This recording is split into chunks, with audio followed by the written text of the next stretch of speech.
The Timeline is a Blue Wire podcast.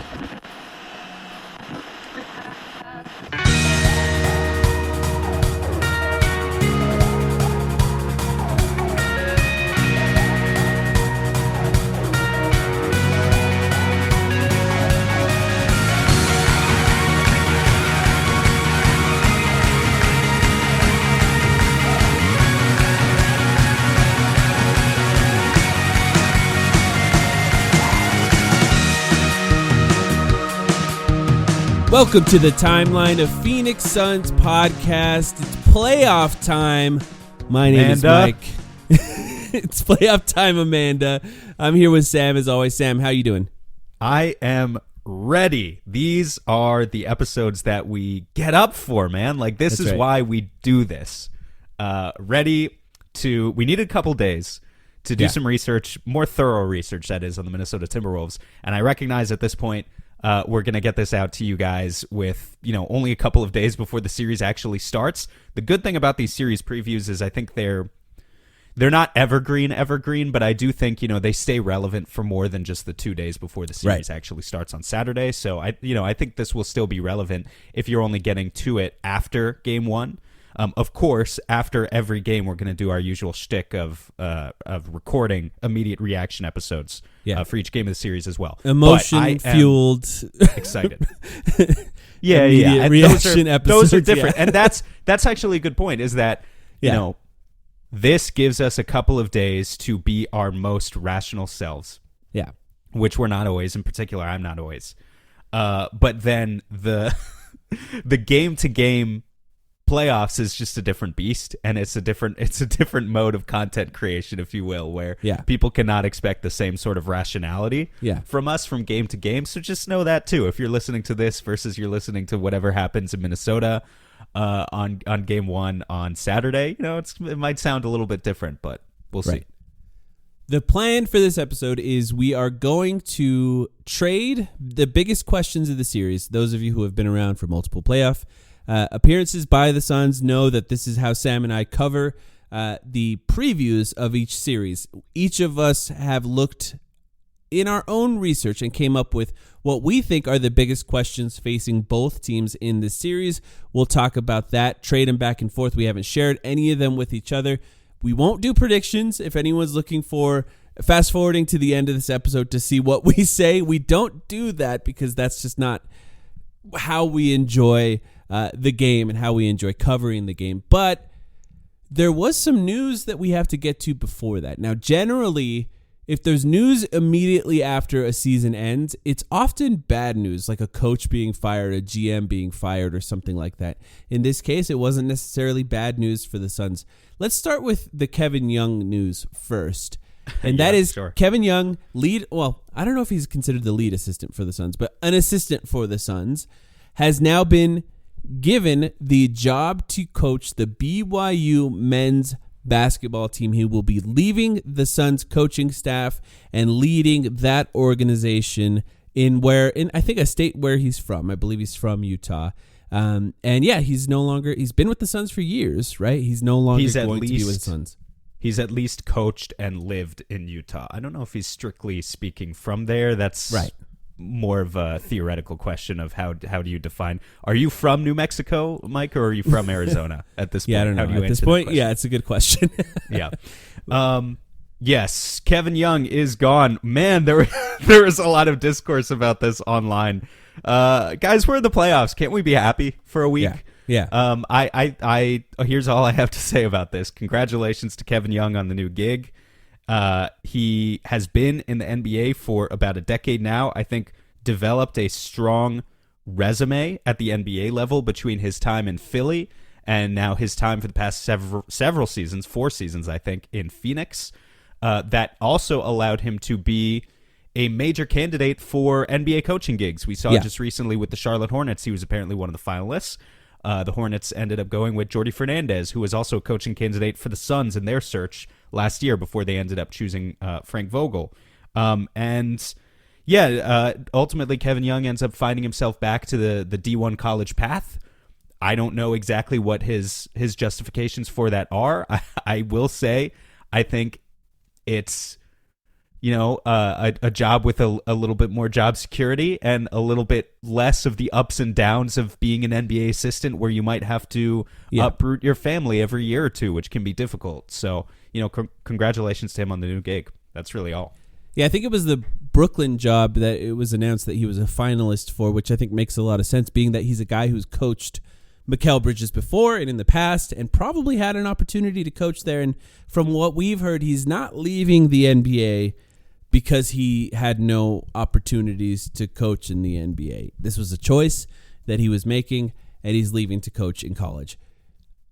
I always thought this situation with Kevin Young being hired to be the assistant coach by ownership and not by Frank Vogel honestly was kind of a weird decision by ownership. Not a bad one necessarily, but it put Frank Vogel in kind of an odd position where his coaching staff wasn't necessarily his coaching staff. It was a coach that was hired by Matt Ishbia, essentially, because he didn't want to lose Kevin Young. It seemed like these were the two top candidates for the Suns' head coaching job, and he wanted them both. So he hired them both, and I think it put the Suns in kind of a weird position. It seems like it was fine. It seems like they got along fine, and, whatever that led to.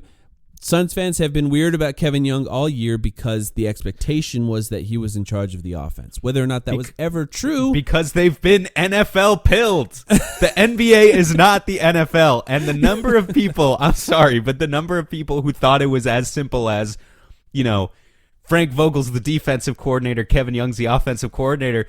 Wrong sport. That's not how it works in this sport. We don't know what Kevin Young was doing for the past 2 years. Yes, theoretically, there are concepts that offensively that he was supposed to be bringing over as kind of the bridge between the Monty Williams era and the Frank Vogel era. We're fans. We don't know. Even the reporters don't know because they're not told anything about and they don't the talk split to the in assistants. Responsibilities. Exactly. Yeah. Yes, and they rarely talk to the assistants. Basically never. We asked Kellen about this recently. They basically never talk to the assistants. They only except really for Quentin Amanda. Crawford and Miles Simon. Is that the other guy's name? Who During the always come broadcast. out on the broadcast. Yeah, Amanda talks to them every game now. But that's because they're the lowest on the rung, no offense, and they draw the straws where they have to go out and say something to the broadcast that no one else wants to do. Kevin Young wouldn't want to do that, neither would David Fizdale. Anyway, this is not the NFL. The one thing we did know about Kevin Young, Booker and KD seemed to like him. That was what the reporting was, and he's leaving, and that is what it is at this point.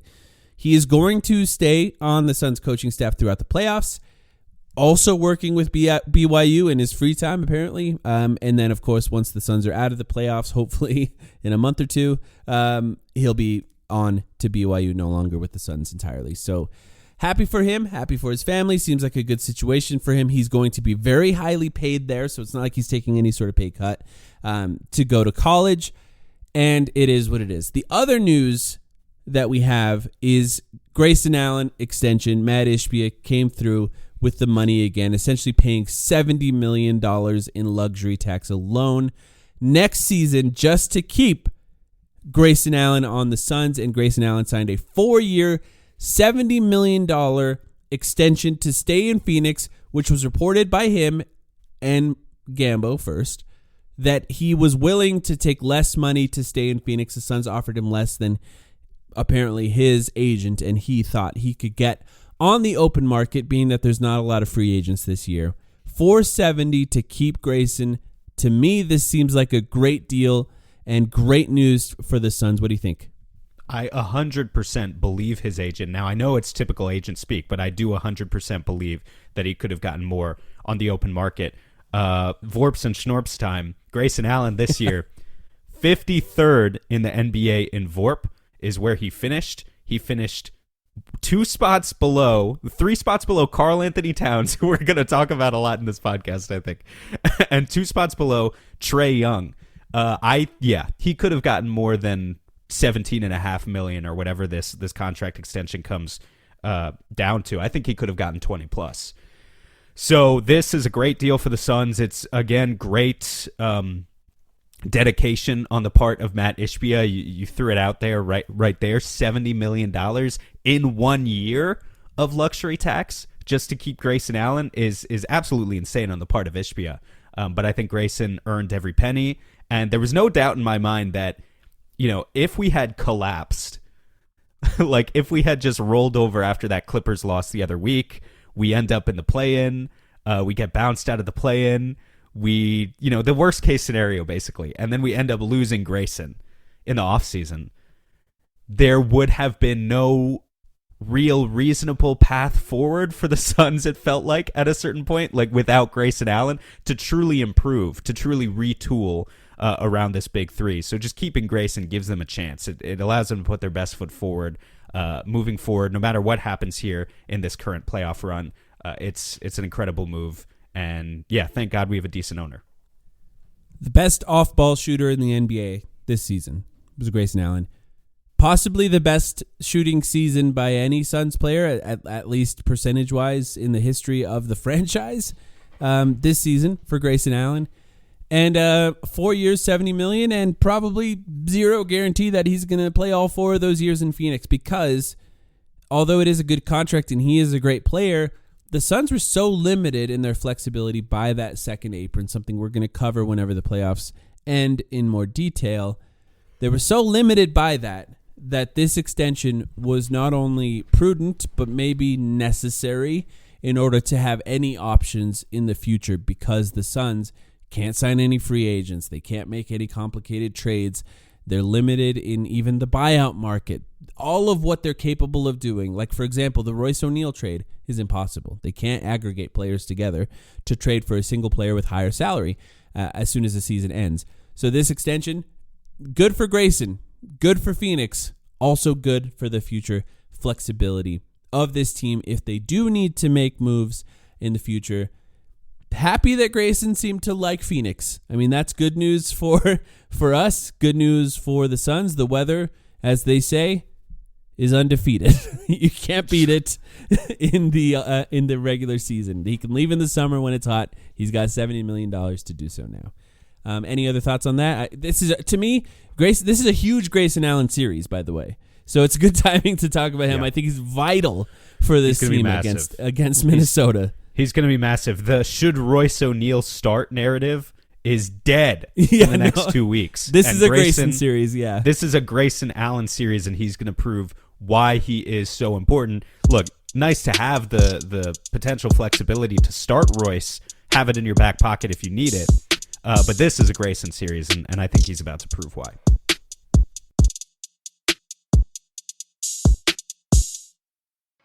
Listen, life's all about leveling up. Whether you're handling business on the field or kicking it in your zone, you like to celebrate with cigars that match the moment. That's why you should link up with Famous Cigars to bring you a wild deal. Right now, you can grab 8 premium cigars for just $8. You heard that right. 8 top-rated cigars at $1 a stick. Top quality brands like Oliva, Romeo y Julieta, and Davidoff. Handpicked just for you and worth over $80. Hit up famouscigars.com/cam and lock in this exclusive deal. While you're there, check out their insane selection of premium cigars, all shipped fresh and fast from their massive 20,000 square foot humidor. That's half a football field. Famous Cigars has been in the game since 1939 and still family owned. So celebrate every win with the folks at Famous. 8 cigars for $8. famouscigars.com/cam.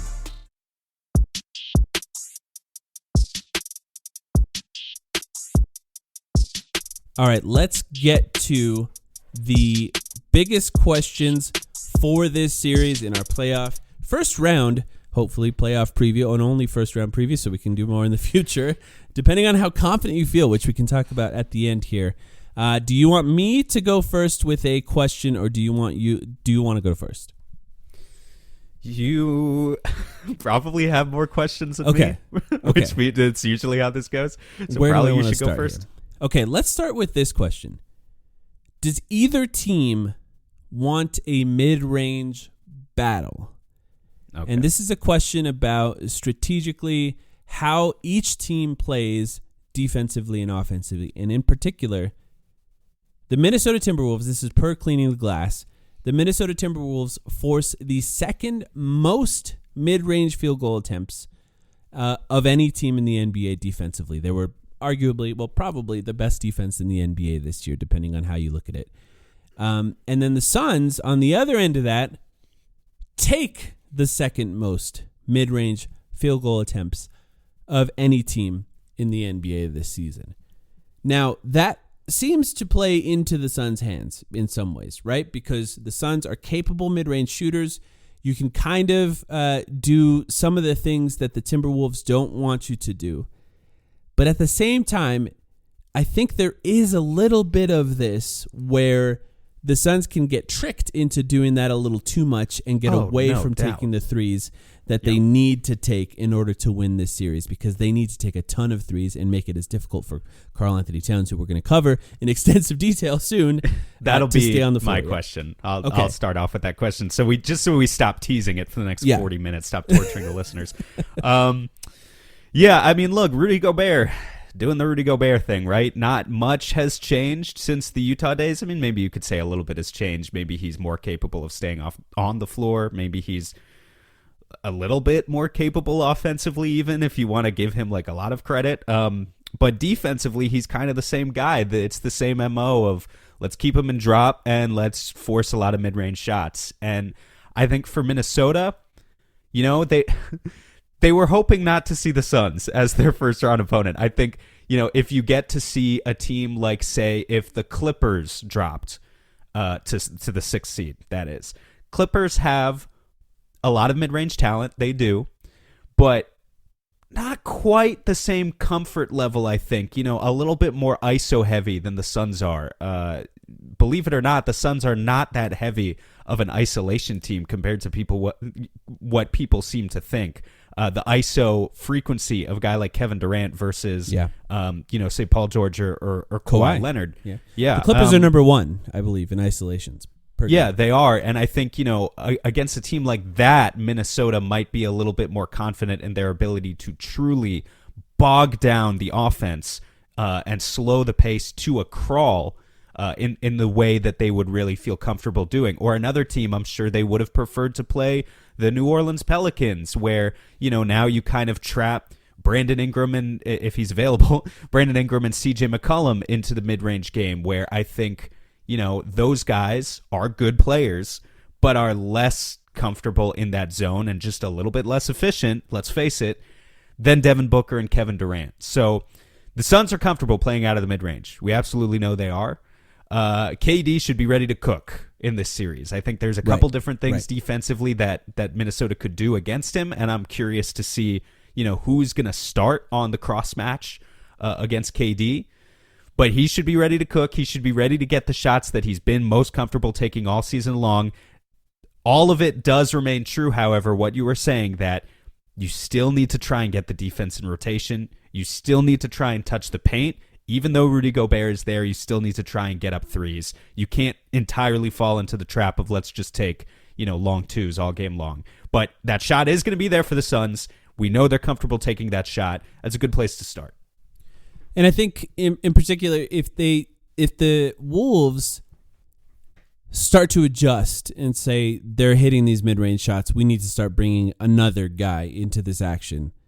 That's when the Suns can really punish them in those 3-point shots, because if Devin Booker's coming around a screen, for example, basically whoever Anthony Edwards is guarding, and I'll explain why later, but if they're coming around a screen and they're getting into that mid-range area, and Gobert's back at the rim because he doesn't want to leave, I guess you could call it a lob attempt for Nurkic. I don't know if that counts, or doesn't want to leave the rim wide open, essentially.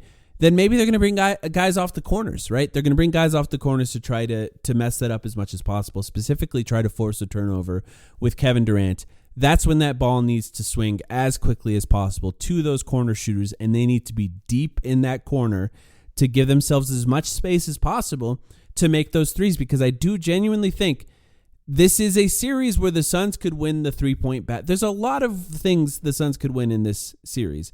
This is a series where the Suns can win the 3-point battle. I think they're going to have more shooters on the floor pretty regularly, and I think they just, in general, move the ball better. I mean, the team that Devin Booker famously said, we play team basketball, we move the ball. where he was talking trash to a team, that was the Minnesota Timberwolves. He was saying that to them last year to talk trash to them.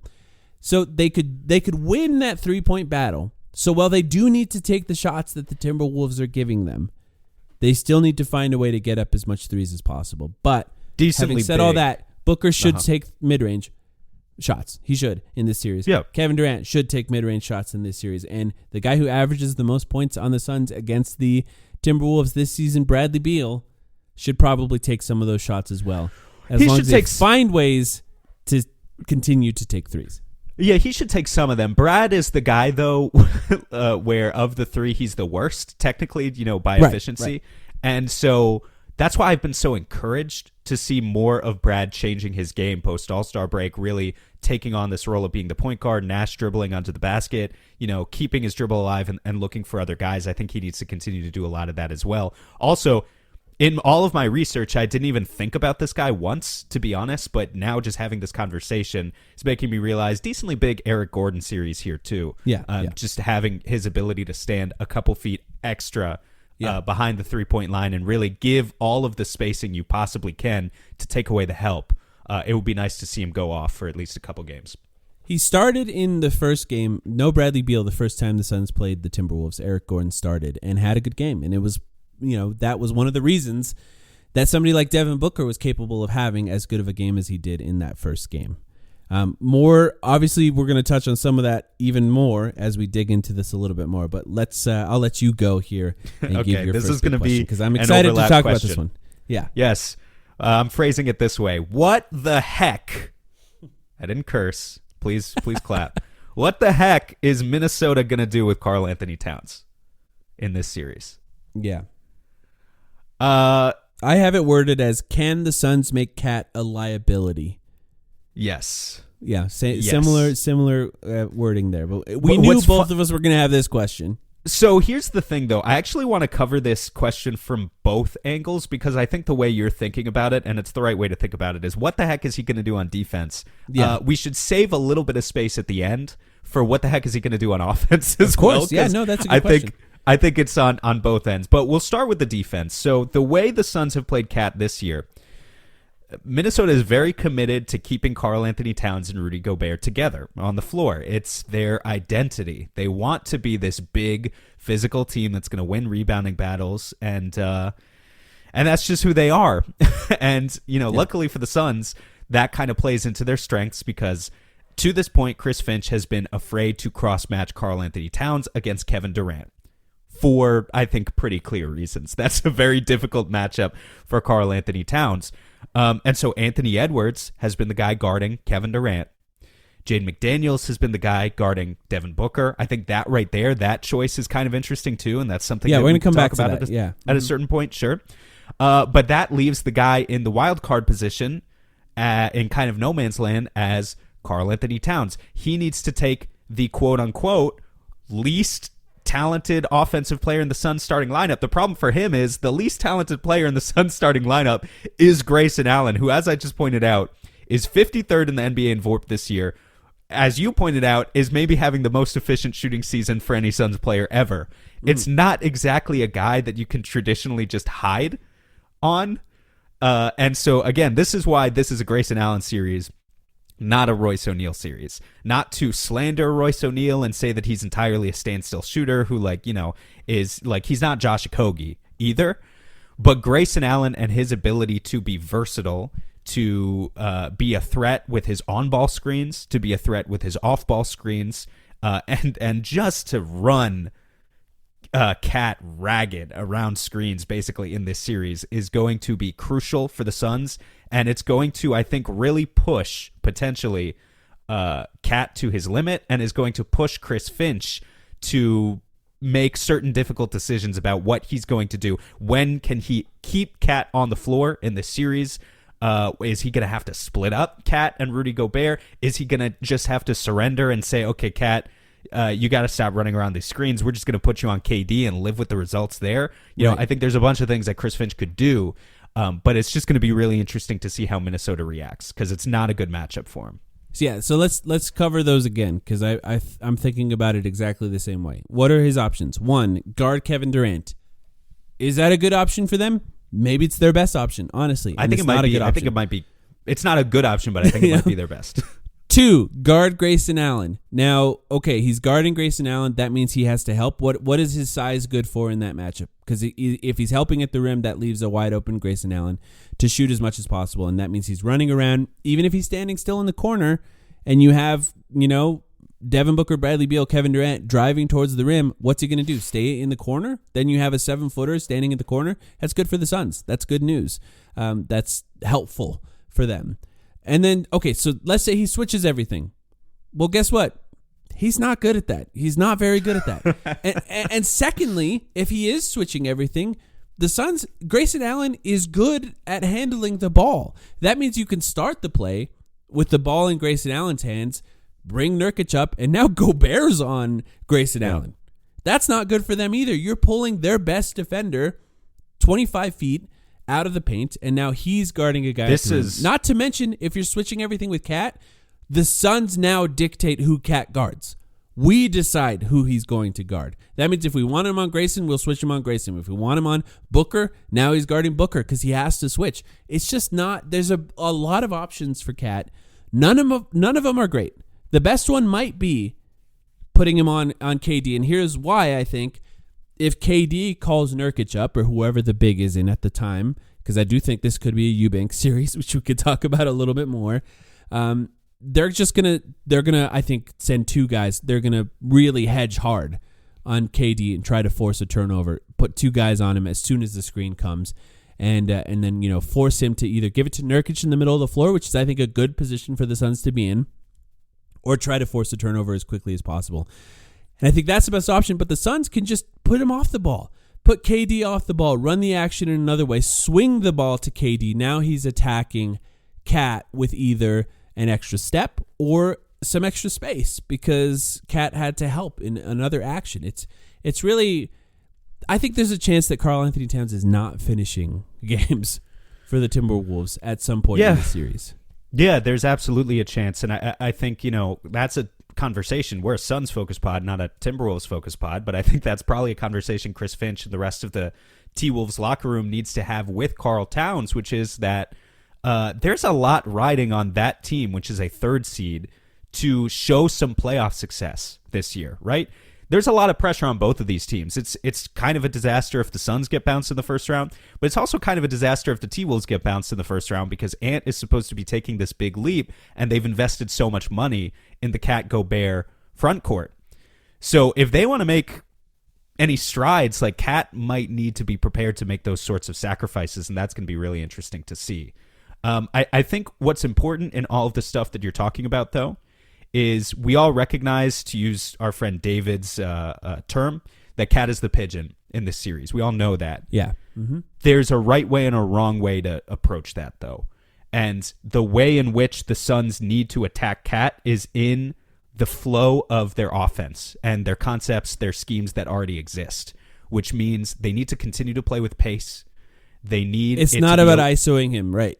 No, it's not. Over and it's over not. again. It's not. Yeah. They need to get the ball into a set within 8 or 9 seconds, swing the ball side to side, and within the context of their sets that already exist, you get Cat on the right cross matchup, and then, yes, you're attacking him in space where we know he struggles. That does not mean, because this is where the Suns, again, can get trapped and have gotten trapped in the fourth quarters this year, does not mean the ball crosses half court and you give the ball to KD. Now there's 10 seconds left on the shot clock. One screen. Grayson Allen sets one screen to get Cat onto KD. Now there's 4 seconds left on the shot clock, and it's like you've passed the ball 0 times and set one screen, and the ball goes up. That can't be how the Suns play.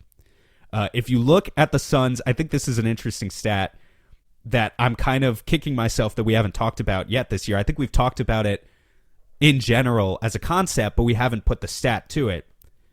In the first half this year, the Suns are 13th in the NBA in pace.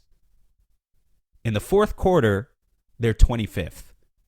This is something that Books talked about. When he was on JJ Redick's podcast, he thinks they get bogged down. I mean, they've all talked about it to the reporters. But I think just, having that in your face, understanding the extent to which their half-court offense slows down in the fourth quarters and how, despite the fact that they're all great mid-range shooters and decent isolation players, the extent to which that has been counterproductive to their offense, they just need to bring that concept and understanding into this series. Yes, you're attacking Cat. You're attacking Cat in space with these compound sets. You're not just slowing down the offense to a crawl and trying to attack. Because the truth is, the rest of Minnesota's half-court defense outside of Cat is really freaking good. Yeah, and the best. Yeah. If you try and attack any of those, if you get in the wrong position and now you're trying to attack Jaden McDaniels or Anthony Edwards or Rudy Gobert or Mike Conley, none of those guys are really going to give you anything. And so you need to keep the offense fast in order for this to work. Yep. And I think on the other side of that, offensively, and the way the Suns guard Cat is interesting because they have stretches where Kevin Durant's on him, but they have pretty consistently been willing to say, we're putting a guard on you, Cat, and we're taking the 3-point shots away from you, and we're forcing you to drive on that guard, and we're going to try to win the 3-point battle. And I think that can be good, and it also can be difficult for the Suns. It just depends on where Cat is, because in the first game against the Wolves, which was in November, I've watched all three now.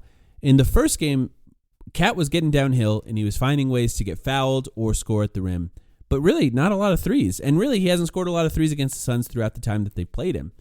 But he can get certain guys into foul trouble. He can find ways to score on that. But I do think in so many ways, this entire series is about which team is better at making little tiny small decisions as quickly as possible. And Cat, traditionally, not great at that. Anthony Edwards, traditionally, not great at that. Yeah. Sometimes KD is great at that. Sometimes KD struggles a little bit with that. And I think you can say the same about Booker, although I think he's probably, in this entire series, him and Mike Conley are probably the two best at that in this entire series. I'll come back to that. Forcing Cat to get downhill and now make decisions if help is coming, if it's not, because he's going to charge right through guys. He's going to get in foul trouble. He's going to make decisions that the Suns can take advantage of, or sometimes he won't. And if he doesn't, I think the Timberwolves will have a better chance to win the games where he's making the smarter decisions. And if the Suns can frustrate him and force him to overthink, turn the ball over, charge into guys and get charging fouls, that's where the Suns can really capitalize on how they can guard him defensively. Because and the other thing is, if he starts making 5-6 threes a game, it's going to be a problem for the Suns. Well, yeah, sure. He's got that capability. I want to get the slander cap out, though, for real, and just and quote this. Cat he's played in 3 first-round playoff series in his career for Minnesota now, which, look, for a while there, it looked like maybe Minnesota was never going to make the playoffs again. So the fact that they made it 3 times in Cat's tenure, that's improvement overall in that franchise. But 3 first-round playoff losses. In Cat's career in the playoffs, he's averaging 18 points, 11 rebounds, and 2 assists per game on 58% true shooting. I wouldn't call those star-studded numbers for a guy on a max contract. Here's where the real slander comes out, Mike, and I'm going to force you to ponder something. Is Karl Anthony Towns the least reliable number 2 in the Western Conference playoffs? All these teams that you could think about possibly playing, and you think about how the number 2, how competent a number 2 is directly going to impact, obviously, the amount of attention that, it swings the balance of the amount of attention you throw at the number 1. Is Cat the least reliable number 2? So we're saying Jalen Williams is the youngest, right? We're saying you're essentially saying Jalen Williams is better than Cat. Are you saying, would you trust Jalen Williams in his first playoff series with the Thunder more than Karl Anthony Towns? Because I do think, that's the best option. History says Cat can't be trusted. There's not a lot of history there for Jalen Williams, so I'll say that book is yet to be written, and there's a chance that he really he's been so good this season. But Karl Anthony Towns has been very good this season pre-injury as well. So the other part we should talk about is Cat's only played a few games since coming back with a meniscus tear, and we'll see if he looks like himself after that. That is something that could impact how he's playing in this first round. And maybe it means he gets better as the series goes on and starts to get more used to his body, more used to what he can and can't do with that knee. But yeah, I that's a good point, and maybe he is. I don't know. It's up to the Suns to turn him into that unreliable guy at this point, because they're coming into this probably with a lot of confidence from their regular season, and maybe a little bit shook because the Suns kind of destroyed them in all 3 games they played against them. Which I think, throw that out. It doesn't matter. Yeah, I have the throw it out. That's a very important point. You do need to throw it out, but just to throw it out there, plus 47 was our point differential against Minnesota in those 3 games. That sets me up perfectly for the next question I'm going to ask. And this is now, since we're talking about guys who maybe have disappointed a little bit in the playoffs, it's time to have a Rudy Gobert conversation. Okay. Can the Suns effectively negate what Rudy does? And that's the question here, because in the 3 games the Suns have played against the Timberwolves this season, Rudy Gobert is minus 22 per game in plus minus. Minus 22 per game. Per game? So minus 66? Correct. Holy crap. Against the Suns this season. And let me add to that, in the last 11 games that Devin Booker has played against Rudy Gobert, he's 10-1. 10-1 against Rudy Gobert in the last 11 games. And those are good teams. I mean, the Jazz were at the top of the Western Conference as well. Yeah. And we know some of those scoring performance that Devin Booker has had against the Jazz, multiple 50-point games with Rudy Gobert playing against them. So the question is essentially, because Rudy Gobert, what he wants to do, right, is sit at the rim and just block guys at the rim. Now, that means that sometimes he gives up mid-range shots. I watched the first game, and this was going to be part of one of my other questions. I watched the first game, and I thought it was particularly interesting because the first time the Suns played the Wolves, Devin Booker and KD were both playing. Now, Devin Booker and KD played all 3. Bradley Beal played the second 2. In the first matchup, the Timberwolves started that game with Anthony Edwards on Devin Booker, and he could not navigate the Nurkic screens. Just could not do it. And that meant that Devin Booker was getting anything he wanted as far as pull-up threes because Rudy Gobert was sitting far back. And Devin Booker's very good at driving his man into a screen. I think this is a skill that he learned from Chris Paul. And so Anthony Edwards getting caught up on a screen. Now Devin Booker's wide open for a pull-up 3. What's the adjustment to that? Gobert now has to play extremely high on that matchup. So now Gobert is stepping all the way up to the 3-point line and guarding Devin Booker at the 3-point line. How many times have we seen Devin Booker play against Rudy Gobert? We know exactly what's going to happen in that. Blow by him, straight to the rim, lay up with his left hand. Over and over and over again. Because Gobert can't keep up with him foot speed. What's the adjustment then? McDaniels is now on Devin Booker.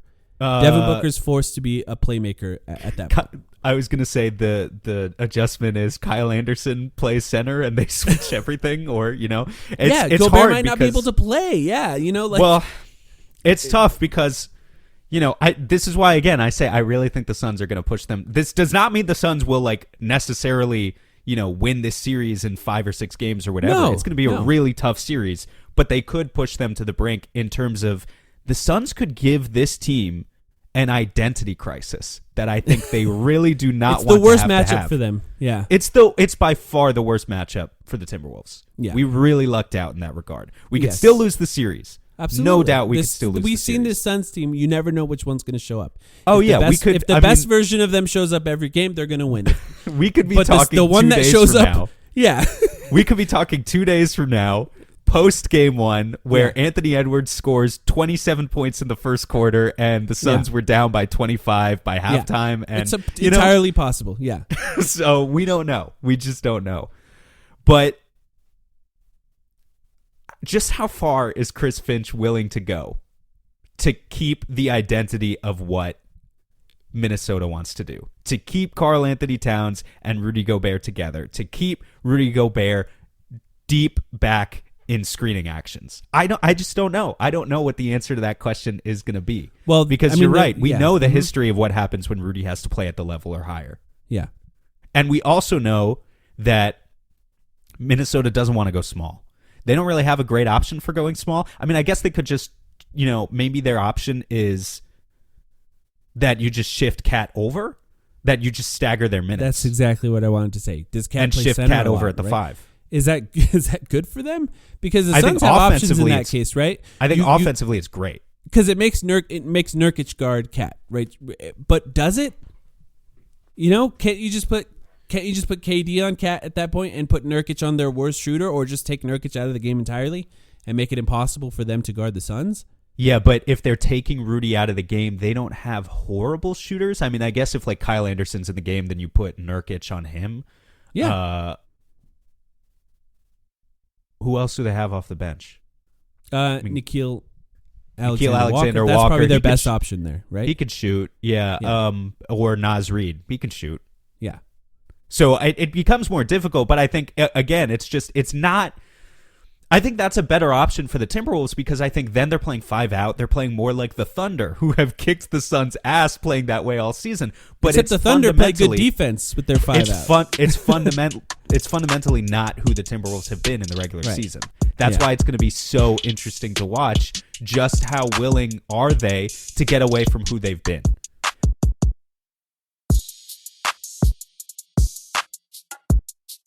And also, on the flip side of that, how willing is Frank Vogel to lean into it?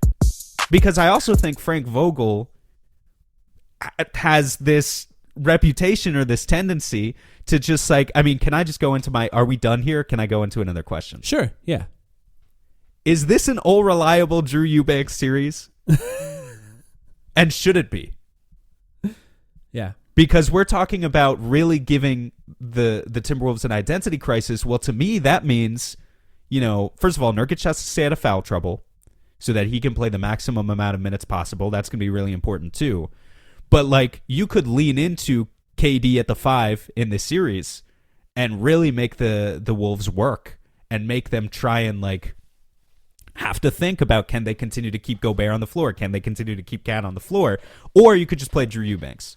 And I think that would be fine. I think Drew Eubanks has done, actually, a pretty good job in the 3 games against the Timberwolves this season, but it's more so just about, is Vogel going to play it conservative this series or not?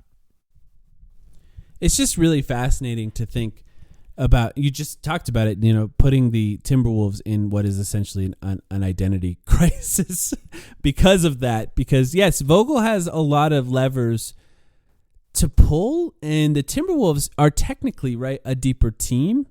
I mean, do you agree with that? I mean, that's definitely something the Timberwolves fans believe, right? Naz Reid's the 6th man of the year, you know, and Kyle Anderson's really good. Nikhil Alexander Walker, I think they're deeper. I think it's closer than Timberwolves fans might believe because I think Royce O'Neal has been that good for the Suns. But yeah, they're deeper. And and Drew Eubanks, though, say they do. Like what I talked about, what their best options are for KD. Say they do end up putting Cat on KD. Now they have to play whoever's guarding Drew Eubanks, for example, in the minutes that Drew Eubanks is in, higher to try to force a turnover into from KD. This is something actually you and I were recently talking to our friend David about. You just run pick and rolls into the ground there, right? And all of a sudden, now you have Drew Eubanks. In fact, I don't know if you remember this. The first game that the Suns played against the Timberwolves, Eubanks baptized KD in that, or I'm sorry, Karl Anthony Towns in that game. Just absolutely destroyed him at the rim. Just dunked on him in a way that I think probably was the best poster the Suns had the entire season. Did you remember that? Yes, but I don't. Best poster of the Suns season. Now you're going to have to make me. We need a compilation. I can't think of another one off the top of my head. He's had a few.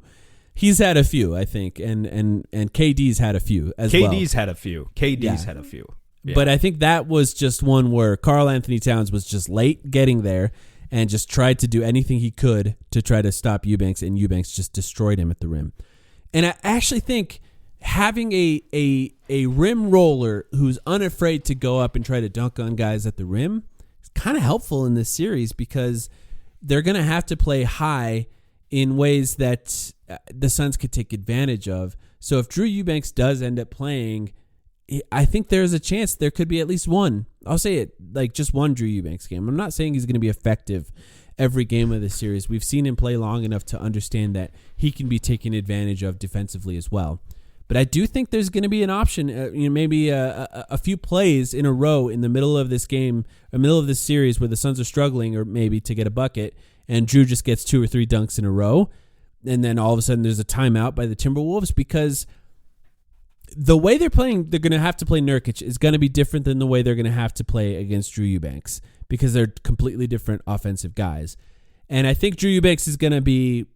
There's a chance he's going to be effective at least in a game this series. I'm afraid. You could tell I'm afraid to even say that out loud, right? Well, I am a little worried. You're quoting that poster was in November, right? I think it's true. Yeah. I think Book and KD both have lost quite a bit of faith in Drew's ability to catch a ball in the middle of the floor and make a move since then. That's something I'm worried about. However, I just looked this up while you were talking.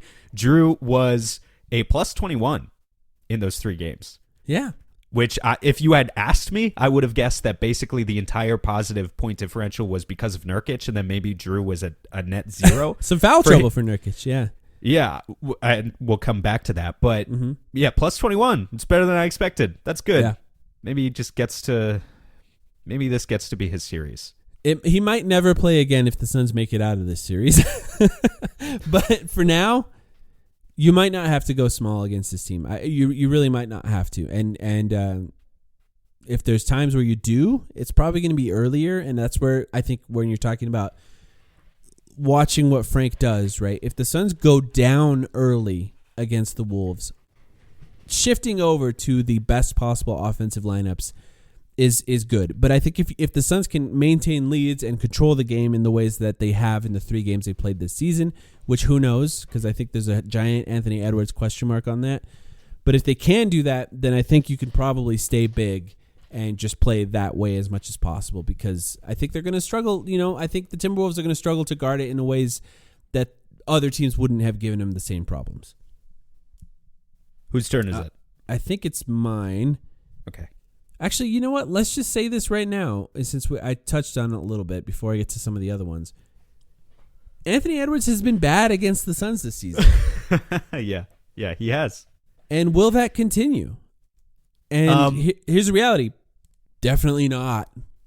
I mean, not at 13 point per game levels. Yeah. Come on. He's going to have some great games against this team, and can the Suns sustain that is one of the biggest questions because I think there's a lot of Suns fans out there, I think, that are incredibly confident in the Suns in this series. And first of all, I envy their ability to forget some of the games we've seen this Suns team play this season because I haven't forgotten them, and that constantly leaves doubt in my mind. But I also, looking back on the 3 games the Suns have played against the Timberwolves so far this season, it's kind of odd how bad he's been. I think you had the stat.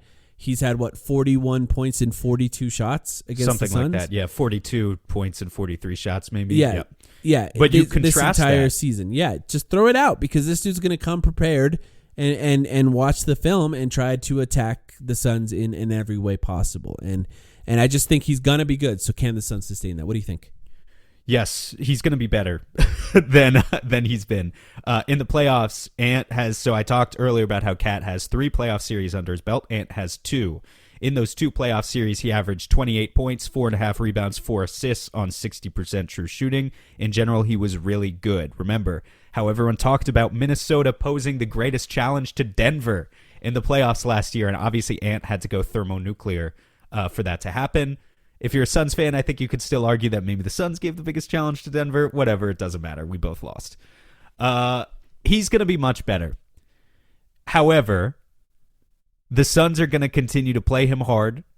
They're going to have guys building a wall. They're going to have guys at boxes and elbows. And they're going to make his life difficult. And that means, can there be someone else in Minnesota's offense? Like, it all goes together. If there's anyone else in Minnesota's offense who can ease some of the burden on Ant, then his numbers will also get better. It will rise. Mm-hmm. It will lift all boats, rise all tides. And so for the Suns, equally important to stopping Ant by perfecting your rotations and continuing to have, sending 2 at the ball on him is also how much can you contain the other guys in Minnesota's offense. We already talked about Cat. I think the big guy we need to talk about is Mike Conley. Mike Conley, kind of a Suns killer in the past. I think we talked about that on a recent playback, didn't we? Like a guy who has played the Suns pretty well. Feels like he never misses pull-up threes against the Suns. 45% pull-up three-point shooter this season. Obviously, the assist-turnover ratio for Mike Conley his entire career speaks for itself. He is the table setter in their offense. I think he needs to be ultra-aggressive in this series, actually, because this season, I mean, what is Mike Conley? 36, 37 years old? He's old. He was in the same draft class as Kevin Durant, actually. That's how old he is. He's taking the fewest shot attempts of his career. But I think the more that Minnesota can maybe start possessions with the ball in Mike Conley's hands and get to work Ant off the ball, and then have Mike come around screens and, do his thing from the long 2-point range or hitting pull-up threes, I think maybe the more successful that Ant will be as a result. But it starts with Mike Conley. What do you think? Yeah, I mean, well, because the Suns tried to make Ant a playmaker, that's essentially what they're trying to do against him, right? And he has the ability to do that at times, but also that's where he's struggled. He wants to get up to the rim. He wants to score. And there will be games where he's going to get to the rim over and over and over again. And there will be games where the Suns do a good job walling him off. And it's about whether or not he can make sometimes the easy read, to be honest, with him. And sometimes it's the more complicated read. The Suns need to do a better job of trying to make it the more complicated one. You don't want easy adjustments. If you win game one, all of a sudden they win game 2 and 3, right? You want to make it as complicated as possible for him to make those reads. Whereas Mike Conley just makes them. He's very good at making those reads. And he's just a guy that I think the Suns are, honestly, I think the Suns are going to struggle with him a little bit. I want to talk a little bit about him defensively in a second, though. But for Ant, I think, by the way, I want to shout out Kellen Olson. Our friend Kellen Olson just wrote a good article about how the Suns guarded Anthony Edwards in the 3 games that they played. And it's essentially putting 3 guys in the paint, right? Nurkic is there, Grayson Allen's there, and then whoever else is guarding Ant, whether that be on a switch or fighting over the screen, or under the screen sometimes, just trying to wall him off and block him from shooting or from getting to the rim. The other thing for him is the way the Suns are playing him now. Is he going to have a game where he just makes like 6 pull-up threes? Because he did that in the Olympics, sure. I'm sorry, for the FIBA games. Sure. There's a possibility of that coming because the Suns kind of give it to him a little bit, dare him to shoot that pull-up 3. If that happens, there's going to be some adjustments made by the Suns, and he might have some extra room to get to the rim. Right? All of a sudden, Nurkic is playing him up high, and we know Nurkic. He's good at a lot of things. He's not good at chasing guys when he plays up high if they're as fast as Anthony Edwards, which, by the way, nobody is. Yes. At this point, he's basically the fastest, most athletic player downhill towards the rim. I'm glad you mentioned that also, just because we need to underscore the point that the Suns have been a pretty good team defense in the second half of the season, at least, even all season, but they don't have any individual great defender, and especially they don't have an individual defender who can keep up with Anthony Edwards. They just don't.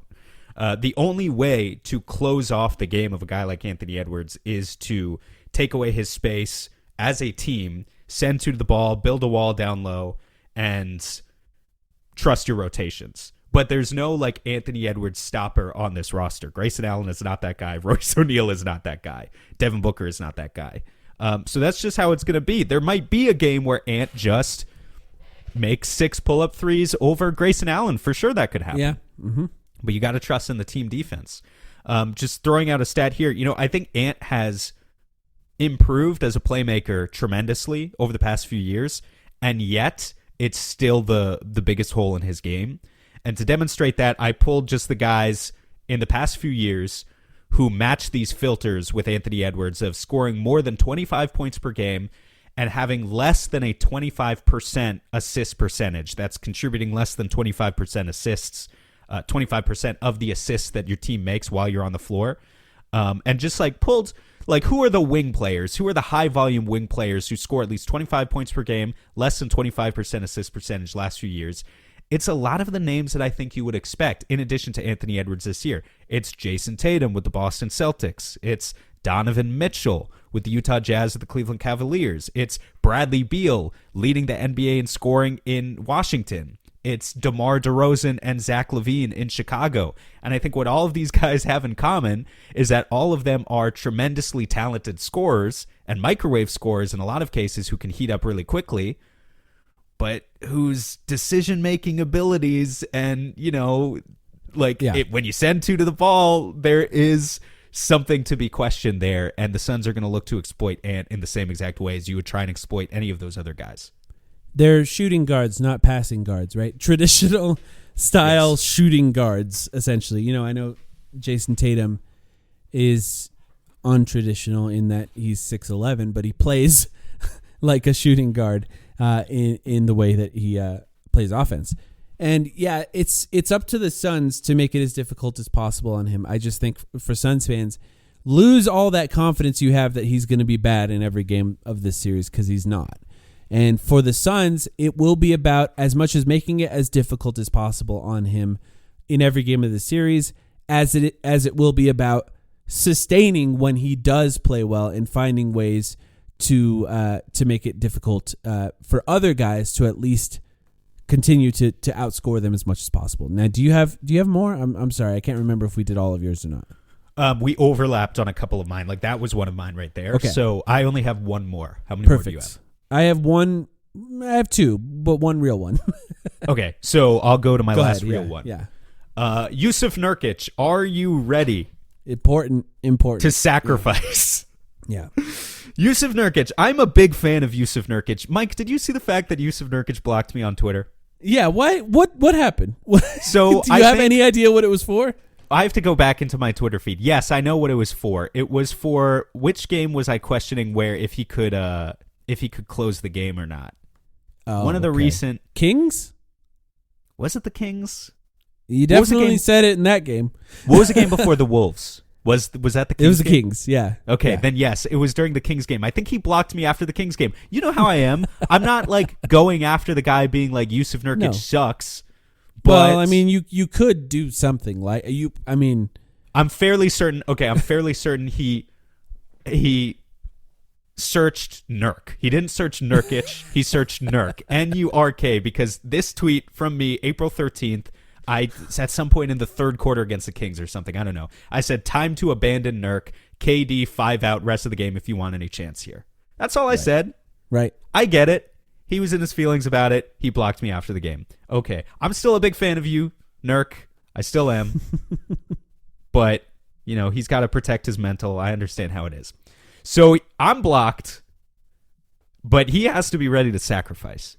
Yeah. Yusuf Nurkic, this is not the series for you to, for us to go straight to you in the post so that you could try your little post hooks over Rudy Gobert, bro. Not the series for that. Which they did on the April 5th game for like 4 possessions in a row. Not the series. Yeah. Arguably, there is no series where that should be the offense. Of course. But especially not this series. We need to attack in pick and roll, as we've said, attack in mid-range, or keep the ball moving until you can find a three-point shooter. But Gobert's going to close off the paint. We just know that. And so if you're Yusuf Nurkic, your job is very simple. Match the physicality of Rudy Gobert.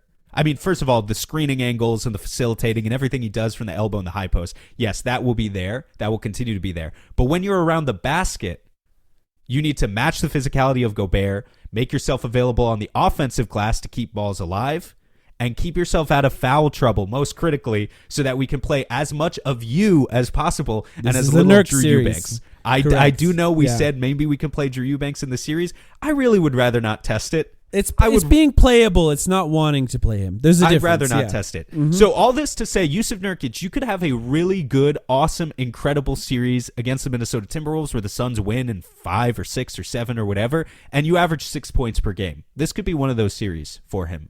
Yeah. He just needs to live with that. And I think he is prepared to do that, but I'm just pointing it out.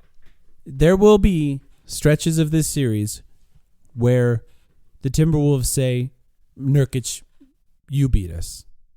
Where all of a sudden Gobert is hovering around the mid-range instead of back at the rim to try to force, and for the Suns, by the way, shoot that pull-up 3. Just shoot it. Just do it. Just shoot it over and over again. Maybe it won't work at first, but it will work eventually.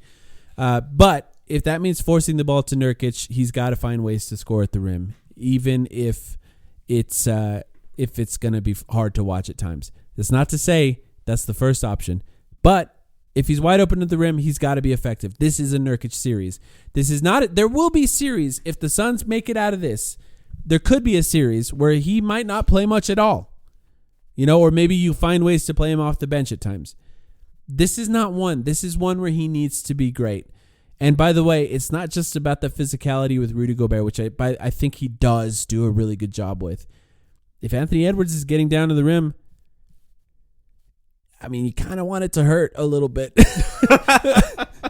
You kind of want it to hurt. You want Anthony Edwards to feel the presence that is Yusuf Nurkic down there. Because Nurkic, for all of his flaws, one thing he is huge. There's definitely going to be a scuffle in this series, right? Multiple. Without a doubt, yeah. Yeah. Apparently, Chris Finch is out there talking shit to Bradley Beal. I want to know what pretty he weird. said. Yeah.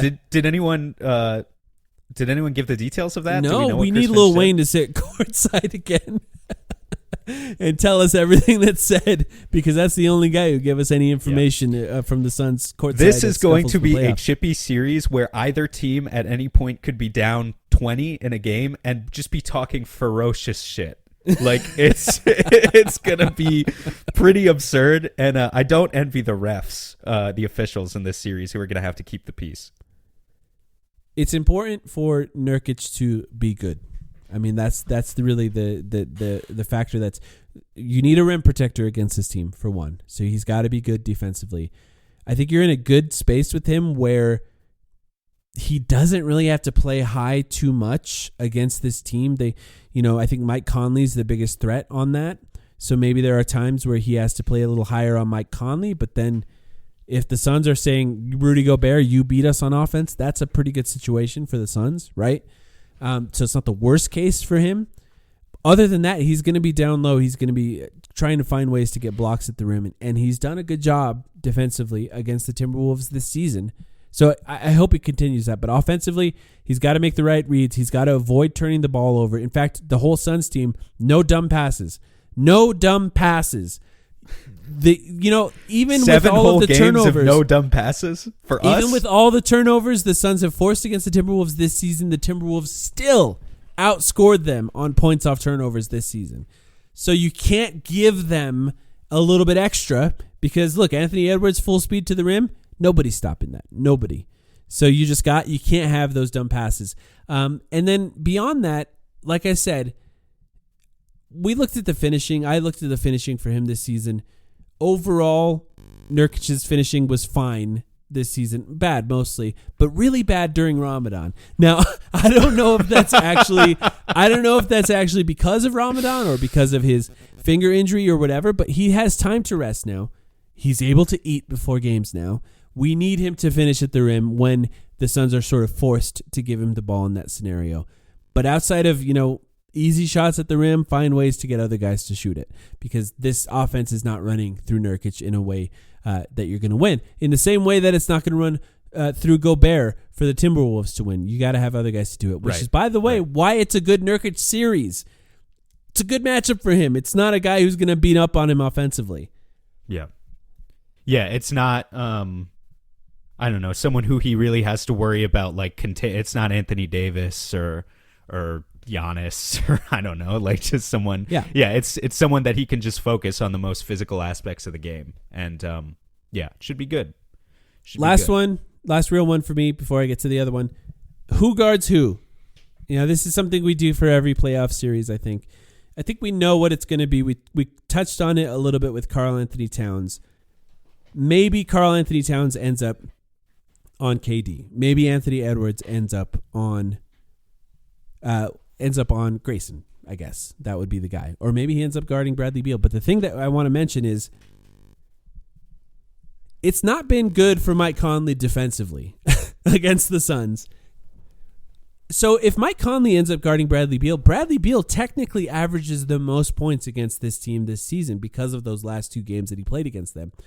He can't he's not physical enough. He's not big enough to guard Devin Booker. He's not physical enough. He's not big enough to guard Bradley Beal. He's definitely not big enough to guard Kevin Durant. So Mike Conley, who does he guard? I mean, because it might end up in a scenario if you put Karl Anthony Towns on KD, for example. Now you have the ability of leaving McDaniels on Devin Booker, and maybe you put Anthony Edwards on Brad. Like, is that what we might see at some point in the season? Now you're running Anthony Edwards through as many screens as possible with Brad trying to get downhill on him. Yeah, I think at some point you could absolutely see that, and it would be a decent look for Minnesota. I think. And now I don't even think Mike Conley is strong enough to stop Grayson Allen from getting to the rim. I don't know, man. We've seen him drive on him a few times. Mike is decently strong. He's got good hands. He's slow. Yeah. But he's not weak. And so it's kind of complicated. Like, I think he's going to start on Beal. The bones are congealing, Sam. The bones are congealing. I think he's going to start on Beal. And for Beal, he needs to know the assignment of you got to drive on him and force him to work. And maybe get him in foul trouble. That might be the best case for the Suns. Because that would be great. Yeah. But, like, I think what you don't do is you don't, like, call up Mike Conley and, okay, let's get Conley on Book or on Beal in the post or something. I don't think that's really, like, you can't target Mike Conley in that way. I think he's proven over his career that that's not really the way you go about attacking him. You have to, you have to drive on him in space. That's really the best way to do it. And just hope he's out of position, try to get the refs to call fouls, which we know they just don't want to do anymore. So maybe getting anyone in foul trouble is going to be impossible, which could be good news for one Yusuf Nurkic. Do you have any thoughts on the Suns and how they're going to guard? I think we kind of know what's going to happen. It's probably going to be Grayson Allen mostly on Anthony Edwards, and that's really the main topic of conversation. It might even start with Bradley Beal on Karl Anthony Towns, to be honest. Like, that might be just where they start. No, they totally could do that. Taking a page from their book, Zion, with Zion. Yeah, they could do that. I don't think there's a wrong way to go about it. Can I just be honest and say that? I think we know Grayson's going to start on Anthony Edwards, and from there, it's going to take the whole team, right? Again, saying for the millionth time here that the Suns could easily lose this series, but I think they are forcing the Timberwolves to adjust more than the Timberwolves are forcing the Suns to adjust, and that's good news. Do the Suns have the two best players in this series? Could they? Yeah, they could. Right? They could. I really think that too. Or I guess the best way to put it is, if the Suns have the two best players in this series in Devin Booker and Kevin Durant, they win. The Suns could even. It's always possible they don't. We've seen those guys. They're not as consistent this year as they were last year. So I think the likelihood of this is low, but the Suns could even have the three best players of this series. Brad has been good against them this year. I'm not going to hold my breath on that one. We're already going long, so I'm just going to give my last question here. Can the Suns avoid getting COVID? This might be the most important question for this team this playoffs. I just saw Anthony Edwards apparently in a press conference had a cold. They were calling it a cold, coughing, sneezing during a press conference, and I was triggered. Not going to lie, triggered. I stared off into the distance and I saw the Suns down 30 in the first half of a game, and it scared me a little bit. I just want to see them take every game, COVID or no COVID, seriously. Yeah. And come in prepared, having done your work, a good shoot around, good practice, whatever you need to implement to be ready to go. And then, let's just see the energy from the jump and not dig ourselves a hole. Don't play like you have COVID, basically. Don't have COVID, and don't play like you have COVID. That's all I'm asking for. Mike, I know we don't do official predictions, but I'm sticking by my joke prediction that I could very easily see a series here where the Suns win in 7 and lose the point differential. They win 3 games. They win 3 games by 8, 10, and 12, or they win 4 games by something like that. And then they lose 3 games by 15, 20, and 25. And it's just, I could totally see something like that happening. I'm not going to ask you to make a prediction because I know you don't like to. Yeah. But just your confidence level right now. Yeah. That's where I wanted to end. It's perfect. Does this feel to you like Suns fans should be confident? Does this feel to you like Suns fans should treat this as a coin flip series? Like, what does it feel like? This was the best case for the Suns to get out of the first round as far as when they were a lower seed, which they were going to be. We knew about halfway through the season they weren't going to be a top 4 seed, right? So this was the best case for the Suns to get out of the first round as far as playing one of the top 4 seeds. Having said that, I don't think that it's going to be a short series in any way. I think some people think the Suns could win in 5 or something like that, and others think the Minnesota Timberwolves will win in 6 or 7, and I think this is likely a 6 or 7 game series, likely, but the Suns have a lot of advantages that they can go to in this series offensively. And I think they can do a lot of good things defensively that make it harder for the Timberwolves to do what they want to do offensively, because their offense with the Timberwolves can get bogged down to nothing. There is a chance of a ascendant Anthony Edwards series, and that could end the Suns. Really could. There's also, if he starts playing really great defensively, if he starts making the right reads offensively, that could be enough for the Suns to go, well, we don't know what to do here.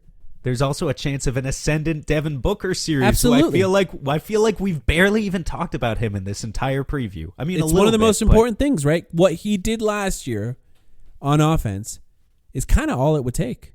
I will say this, though. McDaniels is a very, very good defender and actually does make it difficult for Devin Booker. And that means that if he's put on Devin Booker and Devin Booker still finds ways to score, that's bad news for the Timberwolves. That could be a short series. Yes. If that happens. Yes. Yeah. Because, in the last 2 games of the season, he effectively, in the first game where Anthony Edwards was guarding him, Booker destroyed Edwards. I know there's been some talk that Edwards is a good defender on Booker. There's no evidence of that this season, at the very least. Book was destroying him. He had over 30 points in that game. It did not look good for him. McDaniels, on the other hand, in the second 2 games for the Suns, Booker was essentially a traditional point guard now, right? Because he wasn't forcing up shots on McDaniels, and he wasn't trying to score on a guy who could block his shot pretty effectively. So I do think that it's going to be difficult for Devin Booker in that they're putting one of the best and longest defenders in the NBA on him in this season. Somebody who's capable of fighting over screens and is just really quick to recover. So that is going to be hard for Booker. But if we see it, that's a very good sign for the Suns. But I think they could win even without Booker scoring 30 a game. It's okay to take their best defender out of it and let other guys go to work and attack the seams of the defense. But and Beal is the other guy, right? Because we talk a lot about the Timberwolves in this one. Funny enough, even though we're a Suns podcast, Beal is another guy where if Beal is scoring 25 points a game here, that's really good news for the Suns. And I don't think they really have anyone to guard him consistently unless they really change a lot of what they're trying to do. And not to mention, if you put Anthony Edwards on KD, which they're gonna, it seems like, you're probably going to bring help a lot. And that means that Beal is probably going to be the guy that benefits from that, whether it be one pass away or a swing pass all the way to the corner. Now he's either shooting a wide open 3 or he's attacking a guy who's closing out. Does anything change? I just want to point out real quick. Does anything change if they make the very natural adjustment that I think we expected from them in the regular season, where McDaniels guards KD and Anthony Edwards is on Book? It's a book series. That's where it becomes a book series if they do that. Because Anthony Edwards cannot navigate screens the way McDaniels does, and that means Gobert is high. Maybe Nurkic has 7 assists a game in that scenario, right? Because now Gobert is pulled out and Nurkic is dealing. But Book can get to the rim in that case. And that's a bad sign for the Timberwolves because Book, as you've seen, he saves a little bit of his juice to get to the rim for the playoffs. He does. He drives more in the playoffs. And that's a bad sign for them. I'm hoping KD's been saving a lot of his juice too, by the way. He needs that small ball 5 juice to be stored up because he's going to need it. I'd be shocked if they did that. Go back. I'm not talking about this series. I'm not even talking about this series. I'm sorry. I meant the Anthony Edwards on Devin Booker. Go back. For those listening, go back and watch that game from November. He couldn't guard him around screens. He just couldn't guard him. So I'd be shocked if that's. And for Booker, don't isolate him. Use those screens because that's where Edwards becomes a bad defender. By the way, Edwards as well, according to, I haven't noticed this watching, but according to some Minnesota Timberwolves podcasters, not the greatest off-ball defender. So if they shift Edwards to like on Grayson or something and just leave McDaniels on Booker and Cat on KD, you got to move Grayson around a lot in that scenario because Edwards, like Booker, is probably going to want to help and leave a guy open from 3. Any last thoughts? Where's your confidence level at? More we talk about it, more confident I feel. I hate that. Yeah. Just judging from, but I feel like that's always kind of the case too. But just bouncing off ideas with you, I feel like you sound pretty confident to me as well. I do. I feel confident. I still think it's a coin flip. I just know that. I think it's a coin flip series. The thing is you can feel really confident after game 1, and game 1 an important game for the Suns. Because if they win game 1, that puts a ton of pressure on them because that means they're doubting a lot of what they've done this season that's worked. You feel confident until you go into game 1 and you get punched in the face and the score's 35-4. Things can change, that's what right? It is. All of a sudden, things can change dramatically. That's why I hate doing predictions because it's like the playoffs is a season in and of itself. As much as you want to learn from the regular season, and there are things to learn, as much as you want to learn, there are things that happen in the playoffs that cannot be predicted, that cannot be anticipated, that will change your entire perspective on what it can be. And over the course of covering this team in the playoffs, we know the Suns are the victim of that pretty regularly. So I don't want to be too confident yet. I just think the Suns as a team, they just have a lot of levers to pull. And the Timberwolves maybe have a little bit less. And that's where I'm at. You feel the same way? It's a good place to be at. All right, we will be back after every playoff game this year, hopefully being able to record immediately after they end. We'll talk about what the Suns looked like in that game, what adjustments we can expect for the next ones. Stick around. If this is your first time listening to us, please subscribe. If you're a long-time listener, if you've never given us a nice review, now would be a good time as well. Look at that. Look at that little marketing tactic. We do love to see the reviews on Apple, Spotify, wherever. And we'll be hanging out in the Discord talking about this as well. So if you're a member of our Patreon, obviously we'll be in there. If you'd like to join, patreon.com/thetimeline. We'll get extra podcasts out, hopefully even during this playoff run for Patreon. And you can join us on Discord there. One last very important question. We've got an early game 1. Yeah, that kind of sucks. Are you going to brunch with the Suns? What are you going to eat? I guess so. I don't know. It's going to be 3:30 for me, so I'll feel weird if I'm sitting in front of my TV with French toast and orange juice. But you could do whatever you want. Suns fans don't get to see it, but I'm kind of a mess on the day of games, playoff games, until they start and I settle in, and then it's just basketball at that point. But leading up to the game, I'm kind of a mess. Every playoff game, so we'll see how I do. Xanax for breakfast it is. See you there. Thanks, everyone, for listening. Back after game 1.